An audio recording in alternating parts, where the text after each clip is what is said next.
पिछले 12 घंटे के अंदर 4 देशों पर हुए हैं ड्रोन हमले। कौन कौन से हैं ये देश और ये हमले किसने किए, देखिए इसको लेकर बड़ी खबरें हैं। इजराइल में हमले हुए हैं, सऊदी अरेबिया में, जॉर्डन में, इराक में। इन चारों देशों पर ड्रोन स्ट्राइक्स की खबरें हैं। क्या ये हमले ईरान के हैं? क्या ईरान ने ये स्ट्राइक्स की है? देखिए जो खबरें आई उसके मुताबिक अगर आप सऊदी अरेबिया की बात करें, सऊदी अरेबिया से शुरू करें, कई सारी चीजें ऐसी हैं जो बड़ी रहस्यमय हैं, इन हमलों को बड़ा मिस्टीरियस बना रही हैं। क्यों, वो मैं आपको बताता हूं। पहले सऊदी अरेबिया से शुरू करें। Saudi Arabia's defence ministry said it shot down drones aimed at petroleum targets, some in eastern province and other in capital Riyadh. यानी रियाद समेत पूर्वी हिस्से में सऊदी के ड्रोन स्ट्राइक्स की गई हैं। सऊदी का दावा है ड्रोन गिरा दिए गए, लेकिन कुछ लोगों का यह भी दावा है कि यहां धमाकों की आवाजें सुनाई दी हैं। यह सब कब हो रहा है? जब हूती और सऊदी के बीच में लगातार जंग वाले हालात बने हुए हैं। It said that the drones had been launched from Iraq by Iran-backed militia and it reserved the right to respond। अब देखिए यहां गौर करने वाली बात क्या है, जो बात इस पूरे मसले को रहस्यमय बना रही है। सऊदी ये कह रहा है कि ये हमले यमन से नहीं हुए। जो ड्रोन आए सऊदी में रियाद के ऊपर और ईस्टर्न प्रोविंस में जो हमले हुए हैं ड्रोन से, बीती रात की ये बात है, ये हमले जो है सऊदी का कहना है कि ये इराक से किए गए हैं और ईरान का जो समर्थन करने वाले ग्रुप है उन्होंने ये हमले किए हैं सऊदी पे। अब ये इस मामले को बड़ा एक नया टर्न दे रहा है। देखिए हूती तो लगातार हमला कर ही रहे हैं। हूती के हमलों में तो जो इमेजेस है वो है कि अरामको जो ऑयल रिफाइनरी है उसमें ऐसी आग लगी है कि वो नासा की तरफ से भी जो एक इमेज जारी की गई, बताया जा रहा है ऐसा कि वो पूरे इलाके में जो है धुआं है और वो आग अब तक नहीं बुझी है। 48 घंटे से ज्यादा हो गया ये हमला हुए।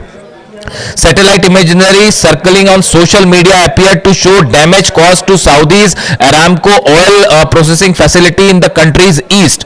Separate footage showed a large plume of smoke rising from the facility following the attack. पूरे इलाके में धुएं का गुबार देखा जा रहा है और सैटेलाइट से वो इमेजेस दिखाई दे रही हैं। यानी सऊदी को अरामको जो ऑयल फैसिलिटी थी ये अगबेक इलाके में, यहां पर जो है बड़ा नुकसान हुआ है।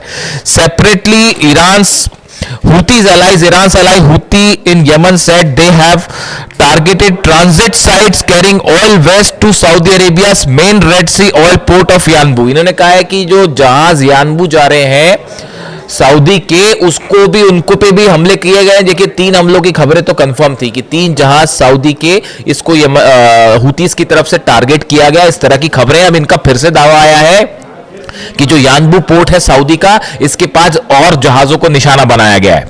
और in retaliation for what it said were Saudi drone incursion in Yemeni air space, जो यमन के एयर स्पेस में सऊदी के ड्रोन्स भेजे गए, उसका जवाब देते हुए यानबू के आसपास जो है वो हमले किए हैं हूती ने। ये हूती का दावा है। अब देखिए हालात ये है कि सऊदी के ऊपर ड्रोन गिर रहे हैं, सऊदी के ऊपर हमले हो रहे हैं लगातार, सऊदी ड्रोन अटैक कर रहा है यमन में, इस तरह की खबरें। लेकिन इसके बीच में जो गौर करने वाली बात मैं रिपीट कर रहा हूं कि सऊदी कह रहा है सब इराक से हमले हो गए, और इराक से हमले का होने का मतलब है वो सऊदी खुद ही कह रहा है कि ईरान समर्थित जो ग्रुप है उसने ये हमले किए हैं। मतलब दूसरे शब्दों में ईरान के ड्रोन से ही स्ट्राइक की गई सऊदी में, जो अंदर की कहानी।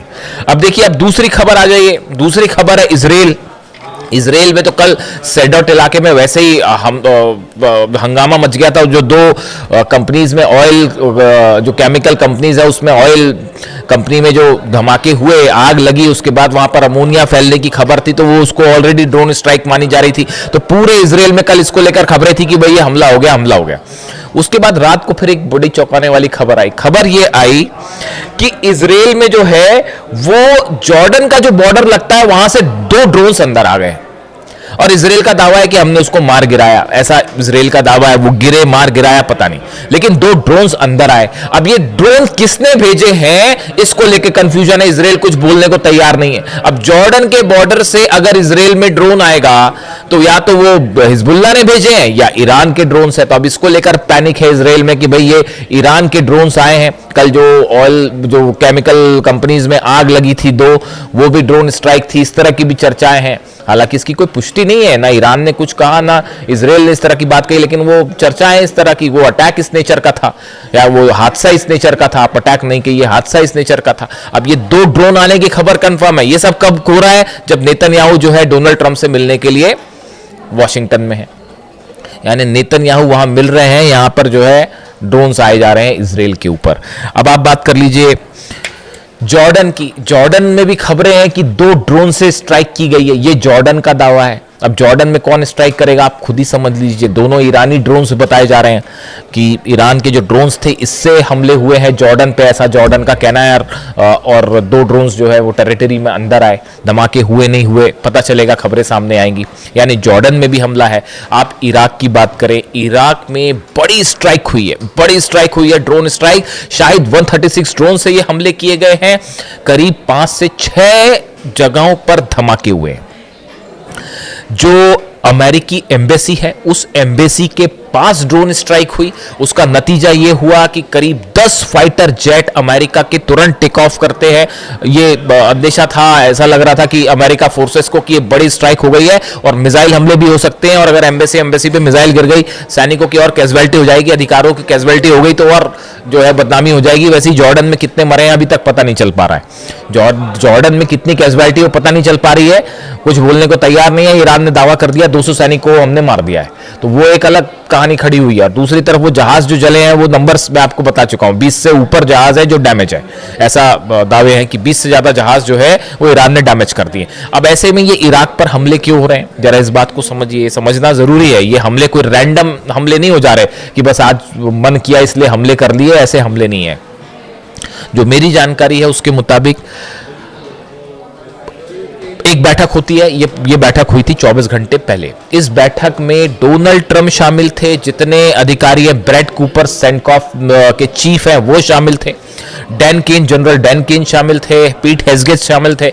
इस बैठक में बताया जाता है कि ब्रैड कूपर की तरफ से डोनाल्ड ट्रंप को यह ब्रीफ किया गया सेंटकॉम चीफ की तरफ से कि भाई हमने जितनी स्ट्राइक्स करनी थी ईरान पर वो कर ली।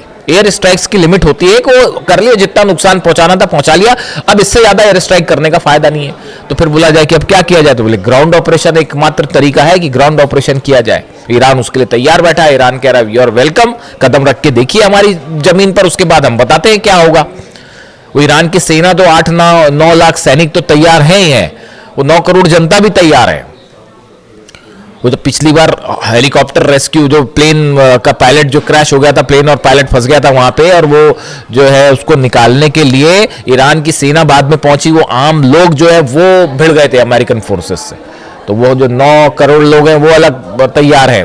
एक भी सैनिक ने अगर कदम रखा तो क्या होगा, तो बोले ग्राउंड ऑपरेशन करेंगे। तो फिर ग्राउंड ऑपरेशन करेंगे तो ग्राउंड ऑपरेशन कैसे किया जाए, तो ऐसी खबरें हैं सोर्सेस से। रशिया की केजीबी ने यह अलर्ट दिया ईरान को कि जो इराक बॉर्डर है उसको लेकर अलर्ट रही है। यहां से किसी तरह का ग्राउंड ऑपरेशन होने की खबरें हैं कि अगर अमेरिका यहां से ग्राउंड ऑपरेशन करके अंदर घुसने की कोशिश कर सकती है अमेरिकन फोर्सेस, या कुर्द लड़ाकों की मदद से यह ऑपरेशन हो सकता है।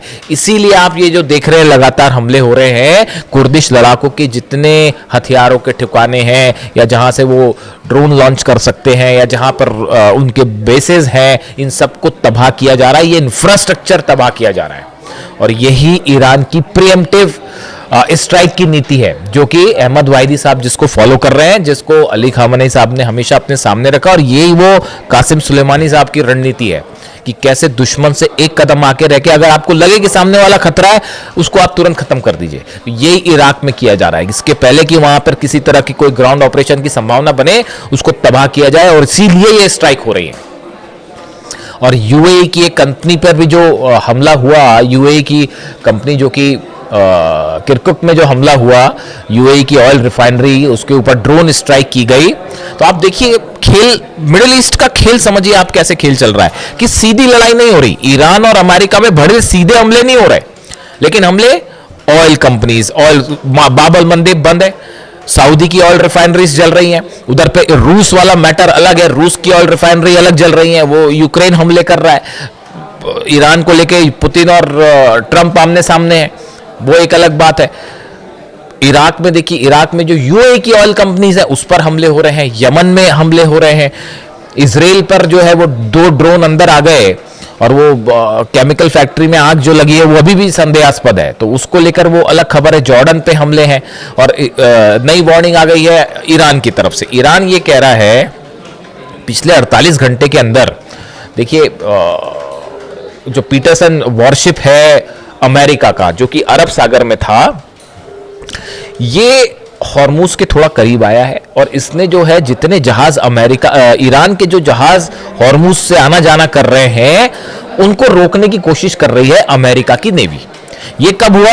ये जब हमले जारी थे उस बीच में नहीं हुआ। अगर हमले जारी होने के बीच में होता तो अबू मैदी दाग दी जाती और ये जहाजों की हो गई होती ऐसी की तैसी। तो वो उस समय ये सब नहीं हुआ, उस समय तो पीछे खींच लिए थे जहाज, 1000 किलोमीटर के डिस्टेंस पे आ गए थे, वो हॉर्मुज के करीब पहुंच रहे थे, वो अरब सागर तक आ गए थे, क्योंकि अबू मैदी की रेंज में थे 1000 किलोमीटर की।